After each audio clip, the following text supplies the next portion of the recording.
Three Gen Z teens thought their dark humor would impress the crowd. When they started tickling the royal guard, everyone laughed along. But when his stone-cold face suddenly transformed into something they'd never seen before, the sound of a teen crying for his mommy echoed through the stunned silence. What happened next left even the most hardened onlookers in disbelief. Before we continue, if you appreciate these moments of respect and tradition, subscribe to join our community and share where you're watching from in the comments. Now let's begin. A cloud of strawberry-scented vape smoke drifts across the square, cutting through the crisp London air. Behind it, three figures emerge, walking with the kind of confidence that only comes from complete cluelessness. Their oversized clothes and exaggerated swagger make them look like they've just stepped out of what they think is a music video. Zayn leads the pack, his designer knockoff jacket hanging off his shoulders like a cape, taking another deep hit from his vape pen. The fog around him can't hide his smirk as he spots the royal guard standing at attention. Behind him, Tommy's cargo pants threaten to give up their losing battle with gravity while he practices what he probably thinks is a gangster walk. Leo brings up the rear, practically swimming in an XXXL hoodie, constantly tugging at his clothes like he's still getting used to wearing them. Yo fam, check this out! Zayn's voice carries across the square as he gestures toward the guard. A few teenage tourists nearby perk up, already grinning in anticipation. Man's really out here dressed like a Christmas nutcracker. The laughter is immediate. Young faces lighting up with phones emerging from pockets. An elderly couple exchanges glances, the kind that speak volumes without saying a word, and hurry past. A mother grabs her young son's hand, pulling him away while muttering something about kids these days. Tommy, encouraged by the attention, puts on his best posh accent, the kind you'd hear in a badly written period drama. Oh yes, quite fancy, innit? Tea and crumpets, anyone? More laughter ripples through the younger crowd, while a businessman in a sharp suit picks up his pace, shaking his head as he passes. Leo, still finding his place in this performance, adds a weak no cap, fam, trying so hard to match Zayn's energy that his voice cracks. The guard remains motionless, staring straight ahead, a living statue among the growing chaos. His stillness only seems to encourage them. Like sharks sensing blood in the water, the square is dividing now. Young faces grinning, phones recording, while others start to step back, creating an invisible line between those who think this is entertainment and those who can sense trouble brewing. A baby starts crying somewhere in the crowd, but the teens are too caught up in their moment to notice the shifting atmosphere. Zayn takes another long drag from his vape, the sweet smell mixing with the growing tension in the air. Bruv, you see his hat though? He circles the guard like a shark, blowing smoke rings that drift dangerously close to the guard's face. Bet that's where he keeps his tea and biscuits, innit? A group of young Australian tourists burst out laughing, one of them shouting, "Do the accent again!" Tommy, sensing his moment, steps forward. His cargo pants shuffle against the pavement as he adopts an exaggerated stance, chest puffed out like a peacock. Oh, dearest me, I do believe it's time for tea with the Queen. Tommy's voice rises to a falsetto, each word dripping with mockery. Shall we discuss the colonies over some crumpets? The laughter continues, but it's different now. Scattered. Uncertain. A woman in a business suit stops mid-step, her disapproving glare cutting through the square. Leo, emboldened by the earlier reactions, finds his voice. Yo, bet his mustache is fake too. Probably glued on every morning, no cap. His oversized sleeves fall back as he points, revealing skinny wrists that betray his attempt at looking tough. The guard remains motionless, but something changes in the air. Maybe it's the way his jaw tightens ever so slightly, or how his grip on his weapon shifts by a millimeter. Details so small, you'd miss them if you weren't looking closely. These people really think they special because they got some fancy palace. Tommy continues, his voice getting louder, more aggressive, walking round like they ain't never done nothing wrong in history. The words hang heavy in the air, sharp with racist undertones. A veteran in a Royal Marines cap steps forward from the crowd, his medals catching the light. That's enough, lads. His voice carries the weight of years of service. Show some respect. Okay, boomer. Zane dismisses him with a wave of his vape pen. But the crowd's energy has shifted. Parents are pulling their children back. Tourists are lowering their phones. The laughter has died down to uncomfortable coughs and whispered conversations. Man's really out here defending this circus act. Tommy sneers, but his voice wavers slightly as he notices more disapproving faces than supportive ones now. Even some of the younger onlookers who were laughing earlier are starting to back away, sensing the invisible line being crossed.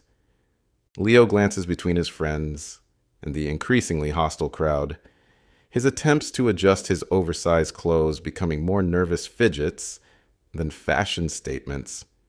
But he's in too deep now, caught between his desire to fit in and the growing realization that they might have taken this too far. The guard's stillness has become something else entirely, not just disciplined silence, but the kind of quiet that comes before a storm. His eyes remain fixed forward, but there's a tension in his frame that speaks volumes. The crowd can feel it too, the air thick with anticipation of what might happen next. Zane takes one last long drag from his vape before pocketing it, his eyes narrowing as he studies the guard's unchanging expression. Nah, fam, this can't be real, he declares, voice cutting through the tense atmosphere. Bet he's one of them robots from Thorpe Park, innit? The guard's stillness seems to mock them now, his disciplined stance a challenge to their fragile egos. Tommy shifts his weight, trying to maintain his tough facade despite the changing mood around them. Only one way to find out, Zane announces. A dangerous glint in his eye. He steps forward, crossing the invisible boundary that separates spectator from subject. His hand reaches out, fingers wiggling as he aims for the guard's ribs. Let's see if man's ticklish. The first contact is like a match to gasoline. A collective gasp ripples through the crowd. A mother quickly covers her young daughter's eyes, hurriedly whispering, "This is not okay, we're leaving." Some tourists back away while others raise their phones higher, torn between discomfort and morbid curiosity. The guard's first response is subtle, a slight flare of his nostrils, a barely perceptible tightening of his jaw. Then it comes, a deep, commanding voice that seems to emerge from the very stones of the palace itself. "Step back." For a moment, everything freezes. Even the birds seem to stop their chatter. But Tommy, desperate to maintain his image, breaks the silence with an exaggerated imitation. "Step back," he squeaks in a high-pitched voice, earning nervous titters from the few remaining supporters. "Yo, he actually spoke," Leo exclaims, his oversized hoodie sleeves flapping as he gestures excitedly. "That's mad!" Zane's grin widens, dangerous and cocky. "Oh, so you can talk?" Was beginning to think they forgot to program that feature. His fingers make contact again, this time more deliberately. "What you gonna do about it, fam?" The guard's stillness takes on a new quality, like a coiled spring under immense pressure. Security guards in the distance have noticed now, their postures changing, heads turning toward the commotion. "Mate, you're asking for trouble," warns a voice from the crowd, but it's drowned out by Tommy's sudden bravado. "Yo, if he ain't gonna move, might as well make it interesting." Tommy lurches forward, joining Zane's assault with his own tickling attempts. "Come on, Leo, don't be a waste man." Leo hesitates for a split second, looking around at the now mostly hostile crowd. An elderly woman is shaking her head, muttering, "Disgraceful," under her breath. But peer pressure wins out, and he joins his friends.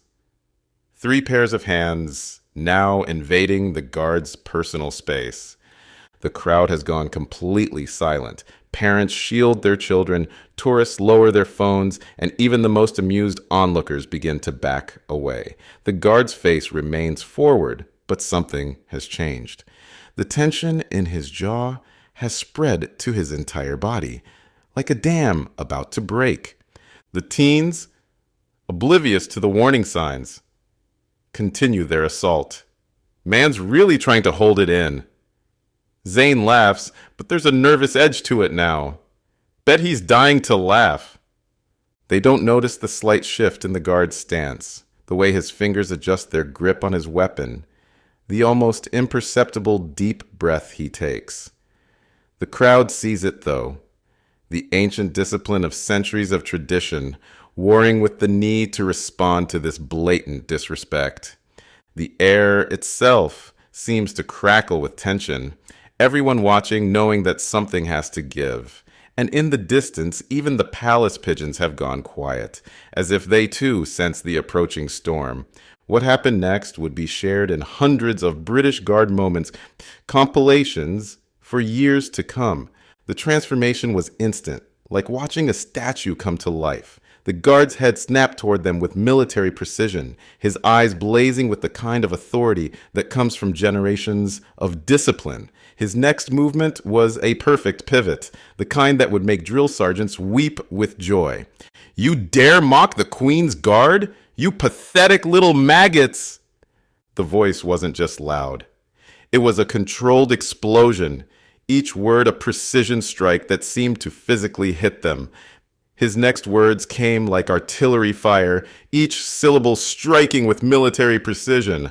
"I will give you 3 seconds to remove yourselves from my sight before I show you what real discipline looks like. 1!"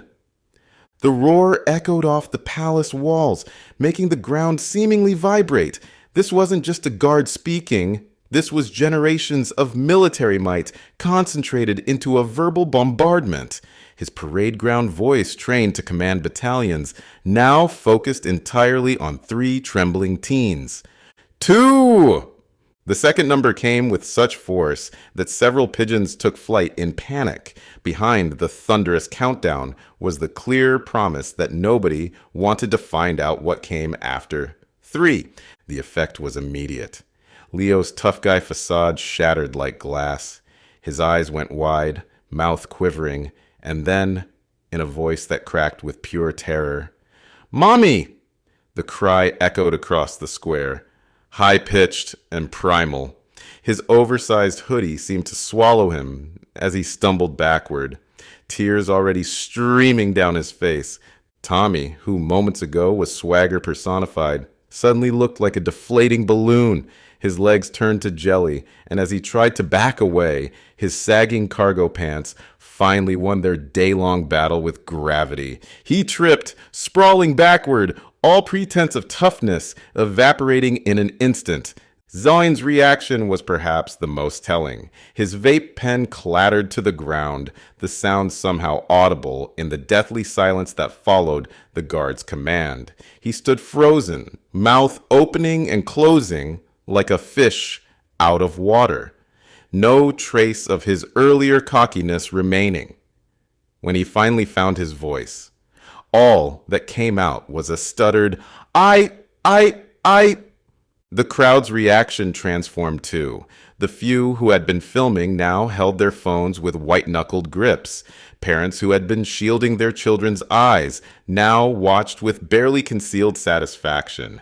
A group of veterans stood straighter, nodding in approval, their own military bearing responding to the display of discipline. The guard's face was a masterpiece of controlled fury, not the wild anger of a bar fight, but the refined, disciplined rage of centuries of military tradition. His eyes locked onto each teen in turn, each glance carrying the weight of every hour he'd spent, standing motionless, while tourists tested his patience. Someone in the crowd whispered, "Bloody hell," the words carrying clearly in the stunned silence. A baby's cry pierced the air, then quickly hushed, as if even the infant sensed the gravity of the moment. Leo had backed himself against a wall, his sniffles and whimpers providing a pitiful soundtrack to their humiliation. Tommy was still on the ground, his tough guy pants now around his ankles, showing Pokemon boxers to the world. Zane stood rooted to the spot, his carefully cultivated image of streetwise confidence lying in pieces around him, like his forgotten vape pen. The guard's next movements were a textbook display of military bearing, each motion precise, controlled, purposeful. He returned to his post with the same precision he'd shown in breaking it, resuming his stance as if nothing had happened. But now, there was something different about his stillness. Not just discipline, but triumph.